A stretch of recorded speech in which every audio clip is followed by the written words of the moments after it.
I had a condom tasting party just for fun. Yeah. So many of them tasted so bad. Yeah. But we found that the chocolate one, by and large, was the best tasting one, followed by the grape. I think the ones I passed around are banana and maybe cherry. Banana, that's right. Yeah. This is the drive. This is the one for Well, we can pass it around. Yeah. Yeah. That's fine.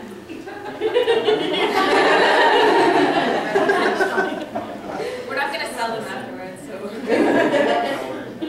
Also important to know that condoms don't necessarily protect from everything either. Stuff like herpes or HPV or skin-to-skin contact. So there's a chance of getting those STIs anyways. Just something to be aware of. And then there's also, if you're going down on a vulva or if you're going down on a penis, has anyone seen dental dams before? Yeah. So they're literally just a piece of latex that you put over, like, this is Buffy. We also call her scary porno pussy sometimes. So literally just stretch a piece of latex over a vulva or over an anus and it protects the whole area. It's a little easier to work if there's some lube underneath the dental dam. It gives a little more sensation, and you can also get the person to like hold the dental dam so that it's a little more taut. Yeah. And I've also seen some cool stuff where people use like garter belts and attach it to a dental dam so that they're hands free and the other person's hands free. I think this one is great. Maybe wild berry flavored. So it's actually a flavored thing. It's flavored dental dam? Yeah, they come in wild berry, strawberry, and vanilla. Smells like a balloon. Yeah, it does. It's Yeah. still like balloon. Yeah. Because dental dams can be a little hard to find sometimes, and they can be a little more expensive. You can also make one out of a glove.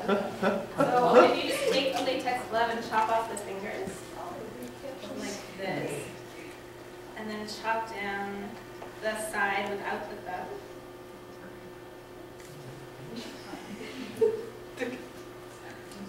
You have a dental dam and you have a little.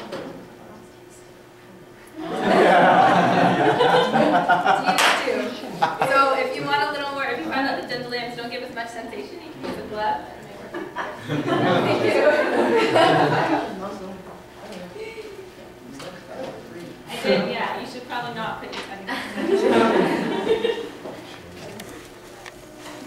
And also important to remember that safer sex doesn't have to be like boring, doesn't have to stop in the middle. You can totally eroticize safer sex and make it really hot. So you learn how to put a condom on your mouth. It's not actually that difficult. You just kind of put it behind your lips and roll it on to a penis.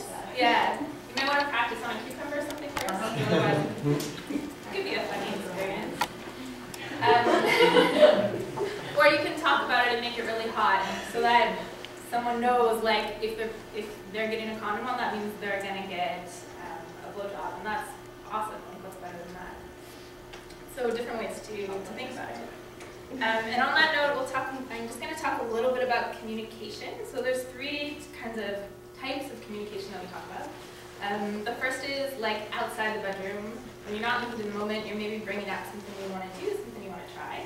And so it can be really difficult to stand like face to face to someone and say, I really want you to eat me out tonight. That can be, for some people, it's like, whatever, say it to anyone. For some people, that is the most fucking terrifying thing in the world. So there's other ways you can bring stuff up. Things to remember are like side by side, or with someone's back to you are a little easier than face to face. So if you want to like go for a walk with someone, and then you can say like, gee, you know, what would you think about rimming? And then you could be distracted by a really cute dog over here. And then you don't have to stay and watch the reaction if you're afraid they're going to like really freak out. Or you could be doing the dishes while they're behind you. You could, maybe if you're driving and talking to them, possibly not if they're driving. Yeah, driving off the road. So generally, face-to-face is scarier.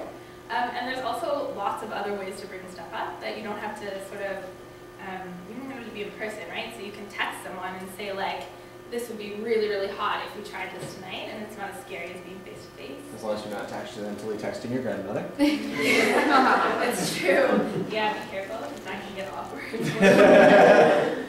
And also stuff like erotica, if you have a really sexy story or there's like a sexy bit, even like Cosmo has the like one-page reads in the back. If you find something that you think is really hot, you can leave it in dog-eared or open for someone to find. And so you know they'll find it, and if they bring it up later and say like, yeah, that was really hot, then you know they're into it. If they never talk about it again, you can probably assume they weren't really that into it, but then you don't have to have that conversation if you're terrified of it. Or also like watching porn or watching like, I don't know, something like Short Fast together and saying like, yeah, that's really great. Do you want to try that? Or even like, hey, that's really interesting. What do you think of that thing? And if someone's like, I think that's like fucking weird. I would never do that. And it's not really your idea that you brought up. It's like brought up by the movie. So that's sort of like outside of the bedroom communication. And there's also in-bed communication, and that can be the hardest part. So it can be really hard to say to someone like, I don't like what you're doing, do something else. But there's ways you can sort of change it up a little bit. So generally positive feedback is a lot better than negative feedback. It can be really hard to hear like, I don't like that, stop what you're doing, unless you really want to say stop, and then obviously go ahead. But things like, it would be great if you went a little bit harder, or, oh my god, if you move a little bit up, that's going to make me come so fast. Like, it's way easier to hear something like that than it is to hear, like, that's not working for me at all, what the fuck are you doing? Please, you know, that's... Don't quit your day job. Yeah. And there's a lot of ego involved in sex, especially when you're right in the middle of sex. So just something to remember. It can be easier to hear positive feedback. And also there's something we call a feedback sandwich, which is a great communication tip in general for all types of communication. But so you give someone like a positive feedback, and then you give them the negative feedback, and then you give them some more positive feedback. So if you are, say, texting someone, you can say like, you know, we had really hot sex last night. I wasn't so sure about when you pinched my nipples, but then you did this other thing, and that was really amazing. So they're still getting lots of good feedback, but it's not as, the load's not as hard.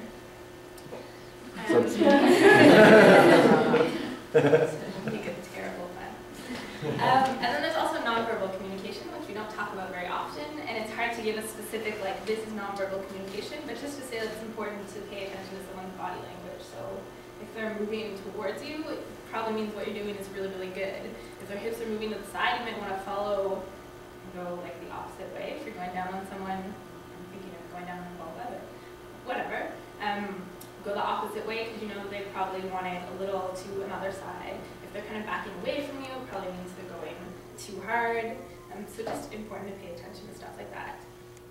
And important in terms of like consent issues too. So if someone's like doesn't really seem into it, isn't like, fuck yeah, I really want to do this, maybe a good idea to check in with someone and say like, you know, are you okay? What's going on? Or like, it could be hotter, like, do you want me to fuck you right now? Or do you want me to do this right now? And it gives people the opportunity to say, actually, I'm not so sure, or maybe let's make out a little bit more first. Any questions so far? All right, so I'm going to move into anatomy of the mouth a little bit. Because with oral sex, obviously the mouth is very important.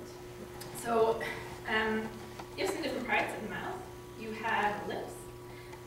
They can give some really soft pressure, they can give really firm pressure, they can kiss, and they can give a little bit of suction. There's lots of things you can do with them.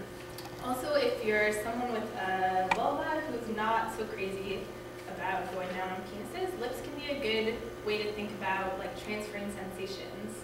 So if you can sort of make a leap and think about what's happening to your lips here and kind of think about it as happening to vulva lips, that can be a good way for a lot of people to get into something and to sort of like wrap their head around like, this is really hot and this would feel really good if it was happening on a different set of lips. And maybe that'll happen later kind of thing. But for people who aren't crazy about blowjobs, it's kind of a good way to think about it. It depends on the person. Some people are like, that's a crazy tip, that's never going to work for me, but maybe something to try. Then you also have a tongue, obviously. And so tongues, one of the first things tongues do is taste. And due to hygiene or whatever, oral sex is not always the greatest taste.